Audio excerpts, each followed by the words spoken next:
কেমন আছো সবাই? আশা করি সকলেই ভালো আছো। তুলির সংসারে তোমাদেরকে আবার নতুন করে স্বাগত জানাচ্ছি। অনেকদিন পরে আমি আবার ব্লগ শুরু করছি। সেই যে গেছিলাম ঘুরতে, তোমাদের সঙ্গে ঘুরতে যাওয়াটুকু শেয়ার হয়েছে। কোথায় গেছি এখনো দেখাইনি, বলাই হয়নি। আসলে হয়েছে কি, একটা বাজে একটা ব্যাপার হয়েছে। ওইখানে আমার ফোনটা পুরো খারাপ হয়ে গেছে, যার জন্য আমি ওখানে সেরকম একটা ভালো ভিডিও করতে পারিনি, বুঝলে। এই জন্য আমার ওই ভিডিওটা পোস্টও করা হয়নি, তোমাদের সঙ্গে শেয়ারও করা হয়নি। যাই হোক, তোমাদের দাদা ভাইয়ের ফোনে কিছু কিছু ছবি, কিছু কিছু ভিডিও আমার করা হয়েছে, সেগুলো আমি সময় মতন পোস্ট করব। দেখো, সকাল থেকে আজকের ব্লগটা স্টার্ট করলাম। এখন ব্রাশ করছি, তার মাঝে দেখে নিচ্ছি যে তারের জামা কাপড়গুলো শুকিয়েছে কিনা। এই একটা বিশাল চিন্তার বিষয়। 4 দিন ধরে টানা বৃষ্টি হচ্ছে। দেখো, বৃষ্টির মধ্যেই তোমাদের দাদাভাই বেরিয়ে গেল। পুজো যেহেতু এগিয়ে, সেপ্টেম্বর মাস থেকে পুজো, তাই এখন ওপেনিং চালু হয়ে গেছে। টিকিটের কথা বলছি, 8টা থেকে আজকে ওপেনিং আছে। তাড়াতাড়ি চলে গেল। চাটা খেয়ে অঝোরে বৃষ্টি হচ্ছে, অঝোরে বৃষ্টি, আমার কোনো নামই নেই। রাতভর হয়েছে, সকাল থেকেও বৃষ্টি হয়ে যাচ্ছে। চাটা খেয়ে তোমাদের দাদাভাই বেরিয়ে গেল, আমি এদিকে বাসি বিছানাটা গুছিয়ে নিচ্ছি।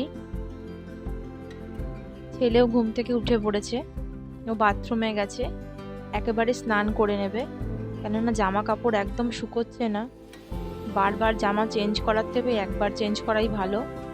এই জন্যে গরম জল গিজারে হয়ে গেছে, ও একেবারে মুখ টুক ধুয়ে স্নান টান করে নেবে। এই ফাঁকে বিছনাটা আমি গুছিয়ে নিচ্ছি, আর আমি চা নিয়ে বসেছি একটু তোমাদের সাথে গল্প করব বলে। সকালবেলায় আমাদের প্রত্যেকটা হাউস ওয়াইফদেরই একটাই নিজস্ব সময় পাওয়া যায়, এই চা খেতে বসার সময়টা। তোমরা আমার সঙ্গে একমত তো বন্ধুরা? জানিও আমাকে। চা খেতে খেতে আমাদের অনেক রকম মাথায় চিন্তা ভাবনা আসে যে আজকে দুপুরবেলায় রান্নার মেনু কি হবে। ভাবতে থাকি, এই তরকারিটা করব, এটার সঙ্গে এটা আছে তো, এটার সঙ্গে এটা আছে তো।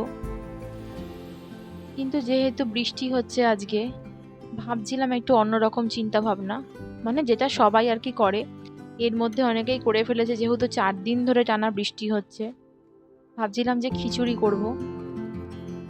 খিচুড়ির সঙ্গে আর কি করা যায়?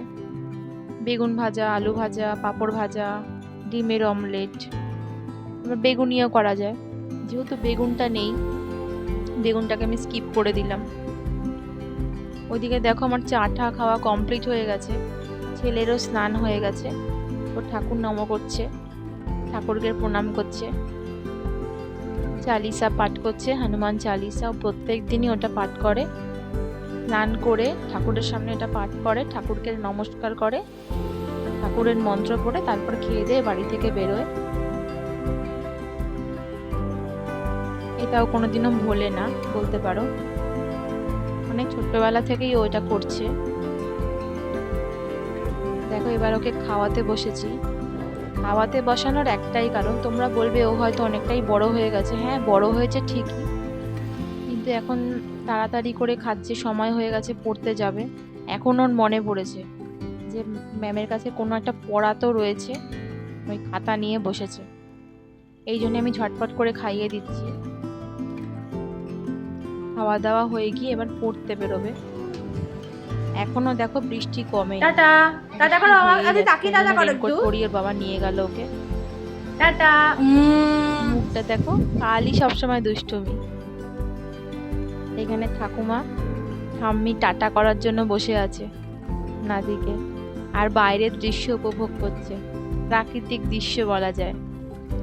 ফ্যান চালাতে হচ্ছে না জানো আজকে বন্ধুরা, জানলা দিয়ে সুন্দর একটা হাওয়া দিচ্ছে। এটা আমার উত্তরমুখী জানলা তো, উত্তর দিক থেকে একটা ভালো হাওয়া দেয়। কার পার্সেল দিতে এসেছে। আমাদের দাদা ভাইয়ের গাড়িটা স্টার্ট হচ্ছে না বোধহয়, জন্য দেরি হচ্ছে আসতে। এই ঠান্ডা ঠান্ডা ওয়েদারে না এই সমস্যাটা হয়েই থাকে গাড়ির মধ্যে। তাই ভাবছি কোথায় গেল ওরা, এখনো আসছে না। এই বলতে বলতে দেখো চলে এসছে। পড়তে দিয়ে আসছে। এদিকে দেখো আমার স্নান টান করে মানে সমস্ত রকম রান্না বান্না কাজ বাজ করে পুজো দিতে বসে গেছি। আজকে বৃহস্পতিবার, ঘট বসিয়েছি, ঠাকুরকে পুজো দিচ্ছি, পাঁচালি পড়ছি।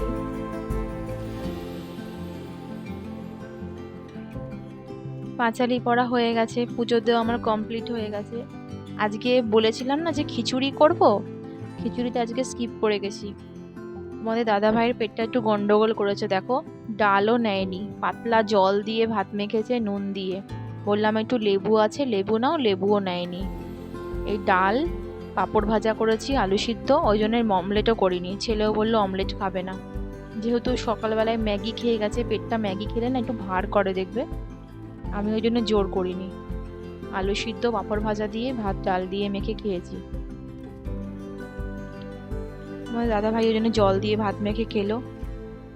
এটা হচ্ছে বিকেলবেলার, আমি সন্ধ্যা দিচ্ছি। দুপুরবেলায় যেহেতু বৃষ্টি বৃষ্টি ওয়েদার, খেয়ে দিয়ে একটা টানা ঘুম দিয়েছি সবাই মিলে, আর ঘুমটা বেশ ভালোই হয়েছে, সলিড ঘুম যাকে বলে। আমি এখন সন্ধ্যা দিচ্ছি, বৃহস্পতিবারের সন্ধ্যা। আমি সন্ধ্যা দিয়েই ঠাকুরের বাসন টাসন পরের দিনের জন্য না মেজে পরিষ্কার করে রেখে দিই। ওই বাসন আমি ঠাকুরের ওখানে রেখে দিই না, কেননা বলো আমরা যখন পরিষ্কার পরিচ্ছন্ন থাকবো, ঠাকুরের ওখানটা কেন আমি নোংরা করে রাখবো বলো? এই জন্য আমি ঠাকুরের বাসন টাসন সব মেজে ধুয়ে পরিষ্কার করে রাখি, এটা আমার অভ্যাস বলতে পারো। যাই হোক, সন্ধ্যা দেওয়া হয়ে গেল, এখন আমরা একটু গল্প করতে বসেছি।